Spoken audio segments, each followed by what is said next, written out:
YouTube channel. Madam wow, हमारी तैयारी start है जो किसको टारगेट करती है, 2024-25 के बोर्ड्स को, जिसमें हम हर तरीके का क्वेश्चन, चैप्टर का कंसेप्ट, साथ में कॉम्पिटेंसी बेस्ड क्वेश्चन करेंगे। तो आज हम क्या पढ़ने वाले हैं, बहुत धमाकेदार तरीके से इंडियन इकोनॉमिक्स का chapter number 1, Indian economy on the eve of independence. अब क्या हुआ कि ब्रिटिशर्स आगे की कहानी सुनते हैं।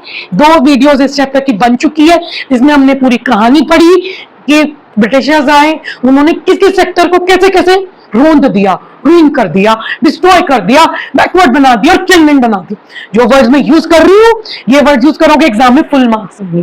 तो दूसरी चीज, आंसर राइटिंग की भी प्रैक्टिस की, कुछ कॉम्पिटेंसी बेस्ड स्टेटमेंट क्वेश्चन भी देखे। अब आगे बहुत कुछ है बच्चों, बने रहो, लाइक करो, शेयर करो, सब्सक्राइब करो इस सेशन को। आगे बहुत कुछ है, picture based questions, case based question, काफी कुछ आने वाला, तो बने रहो वीडियो में।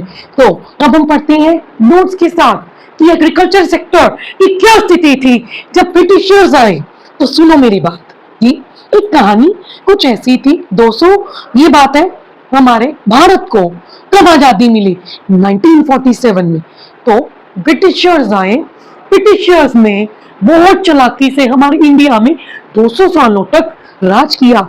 इन्होंने एग्रीकल्चर सेक्टर को पूरी तरह रोंद दिया, क्योंकि उस समय जब ब्रिटिशर्स आए, 1600 में ब्रिटिशर्स आए, 1600 के भी 200 साल इन्होंने राज किया। तो 18th सेंचुरी लगा लो, 19th सेंचुरी हाफ लगा लो, क्योंकि 1947 में आजादी मिल गई।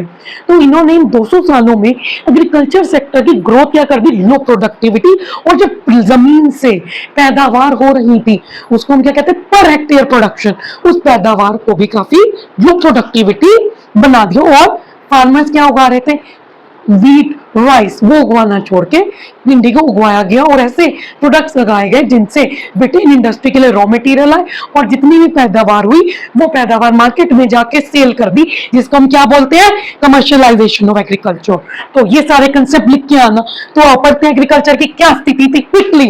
ये स्थिति थी कि एग्रीकल्चर सेक्टर पे 75%, 72% टोटल पॉपुलेशन क्या करती थी, खेती बाड़ी। नेक्स्ट, एग्रीकल्चर सेक्टर में क्या क्या थी, 3 चीजें थी, याद करो। लो प्रोडक्टिविटी, जो पैदावार हो रही थी वो लो थी। स्टैग्नेंट मतलब बहुत ज्यादा डीप बर्बादी। और बैकवर्डनेस, क्रोनिक मतलब लंबी चलने वाली बैकवर्डनेस थी एग्रीकल्चर सेक्टर में। फिर ये मैंने आपको बता दिया, low production and low productivity, total output per hectares, यानी जो एक जमीन को किस में नापते हैं, हेक्टेयर में। तो जो एक जमीन का टुकड़ा, जिसको हम क्या बोलते हैं, हेक्टेयर में से जो पैदावार यानी आउटपुट प्रोड्यूस हो रहा था, वो क्या था, काफी लो था। फार्मर्स के पास इतने रिसोर्सेज नहीं थे, और हमारी सोइल जो थी वो पूरी तरह तहस नहस कर रहे थे, और ये ब्रिटिशर्स ने जमीन के ऑनर्स बना दिए जमींदार को। ठीक है, अब देखो क्या क्या चीजें थी, शॉर्ट में समझते हैं। एक्सप्लॉयटेटिव एंड सेटलमेंट सिस्टम, देखो बहुत परेशान करने वाला जमींदारी सिस्टम था।